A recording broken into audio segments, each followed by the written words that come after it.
El maestro dijo a sus discípulos: sean compasivos como vuestro Padre es compasivo.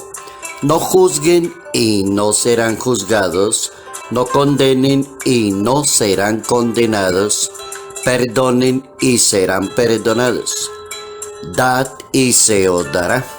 Una medida remecida, rebosante, podrán en el halda de vuestros vestidos, porque con la medida que midáis se os medirá. Evangelio según San Lucas, capítulo 6, versos 36 al 38.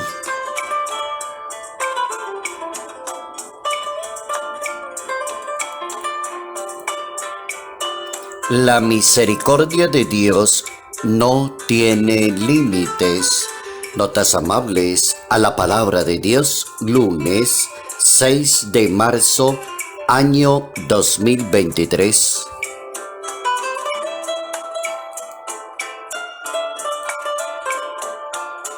Nuestro santo para hoy, San Olegario, año 1600 de la historia en España. San Olegario fue obispo de Barcelona y arzobispo de Tarragona. Un orador impresionante, dominaba muy bien la palabra de Dios, era estimado por toda la gente, un organizador eclesial y un prudente administrador. Un excelente santo, un excelente obispo, un excelente administrador. Una persona excelente en el ejercicio de su discipulado, San Olegario.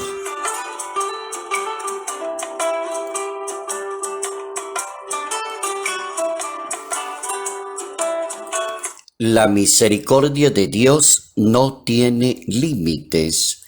¿Cómo entender la actitud de Dios, la bondad de Dios, la grandeza de Dios en su misericordia? Y una vez que una persona entienda que Dios es compasivo y misericordioso, podrá vivir perfectamente en una sociedad, podrá compartir con los demás, podrá entender a los demás que son diferentes, pero que son sus hermanos, piensan diferente, actúan diferente, pero son sus hermanos. ¿Cómo lograr vivir en una sociedad con esa cláusula de ser compasivo y de ser misericordioso? Con mucho acento y sabiduría afirma la Santa Biblia: el nombre de Dios es santo y su misericordia va de generación en generación. Bien interesante hablar de Dios desde la Sagrada Escritura y decir que una de las características de Dios es su misericordia, y esa misericordia ha abarcado todo el tiempo, el universo, el espacio, va de generación en generación. Así quedó consignada en ese capítulo primero del Evangelio según San Lucas, verso 59. La historia de la salvación la encontramos narrada en una Biblia. La misericordia muestra el rostro permanente de Dios sobre la obra misma de la creación. Dios aplica misericordia sobre lo que Él mismo hizo. Le lleva mucha ventaja al ser humano. El ser humano construye muchas cosas buenas, pero las destruye porque no tiene misericordia, no tiene paciencia, no tiene bondad. Porque hay cantidad de seres humanos que sacan en cara a los demás el favor que les hacen. No tienen misericordia. Dios, todo lo contrario. La misericordia de Dios abarca la historia de la salvación sobre la obra que Él mismo hizo. Dios es y seguirá siendo compasivo, misericordioso, lento a la ira, rico en piedad.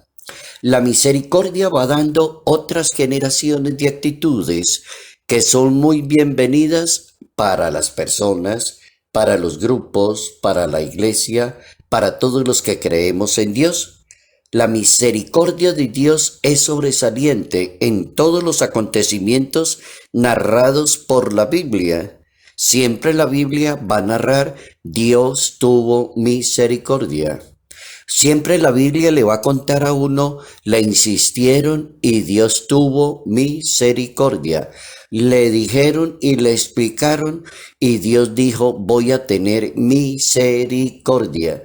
Le plantearon cómo podrían hacerse las cosas y Dios dijo, acepto la propuesta, voy a tener misericordia.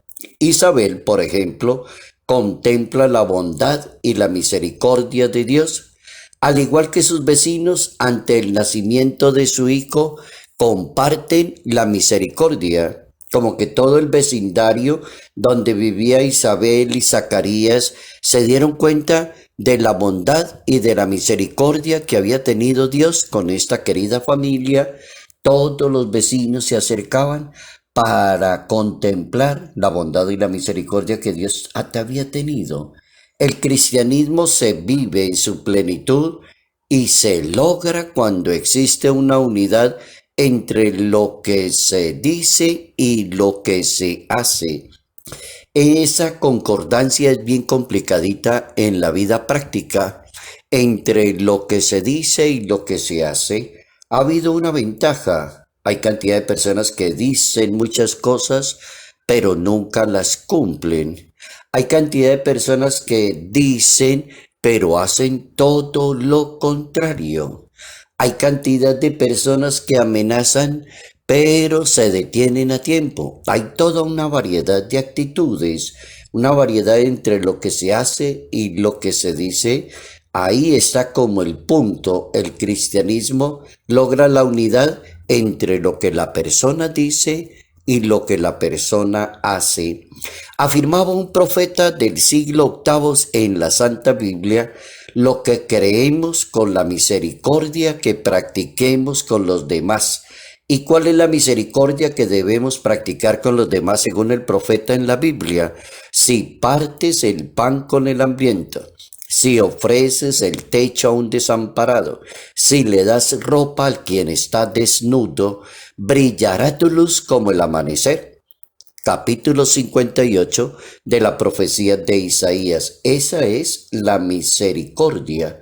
La misericordia es el criterio para saber quién es verdadero hijo de Dios. Oigan esa definición. La misericordia es un buen criterio para saber si una persona es un verdadero hijo de Dios. El amor de Dios se muestra condescendiente con la debilidad de una persona. Jesucristo practica la misericordia con todas aquellas personas que dudan de su fe y no le creen a Él, pero tiene misericordia, tiene bondad. Siempre fue prudente y siempre preguntó, ¿tienes fe? ¿Crees que yo puedo hacerlo? Las personas que no creyeron y lo atacaron recibieron misericordia también de Él. Razón para decirle a Tomás, deja de ser un incrédulo y hazte una persona creyente. Santo Tomás, una persona muy dura en su fe, y sin embargo no recibió dureza del corazón de Jesús de Nazaret. Al contrario, lo invitó, deja de ser un crédulo y hazte una persona creyente. Capítulo 20 del Evangelio según San Juan. Entonces, la misericordia identifica a la persona. La misericordia nos puede a pensar entre lo que decimos y lo que hacemos. Y digamos la última frase de hoy, la misericordia va con el sacrificio, con la dedicación y la entereza de la persona. La Biblia dice, misericordia quiero, pero no quiero apariencias de las personas, no quiero hipocresía, quiero es misericordia. Es decir, no utilice la misericordia para ganarse a las personas, para ganar ventaja, para crear como una fuente allá afuera en la sociedad de que la persona es muy santa y muy perfecta. No, misericordia quiero, dice la Biblia, no sacrificio. El maestro de Nazaret habla de la misericordia. Jesús no se fija en el quehacer de las personas, en su pasado, en su problemática. Para Jesús lo importante es anunciar el evangelio de la misericordia. El Papa Francisco enseña que la celebración de la misericordia tiene lugar especial en un sacramento que se llama la reconciliación. La Iglesia Católica tiene 7 sacramentos. Uno de esos 7 sacramentos se llama la reconciliación y la paz. Devolverle la paz al corazón de la persona, la alegría, la felicidad, la limpieza. Es como decirle a otro ser humano, estás limpio de ahora en adelante, has quedado limpio. Y dice el Papa Francisco, en ese sacramento la Iglesia Católica descarga toda su amor y toda su misericordia en el sacramento de la reconciliación. Somos pecadores, llevamos el peso de nuestros pecados, dice el Papa, y allí recibimos la bondad y la misericordia de Dios. Sería interesante leer esa carta apostólica del Papa Francisco que se llama Misericordia et Misera. Misericordia et Misera. Hoy hemos aprendido que la misericordia de Dios, la misericordia de Dios no tiene límites.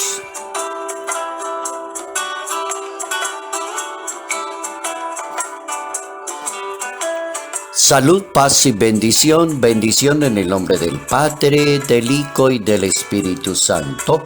Padre Jairo Yate Ramírez, Arquidiócesis de Ibagué.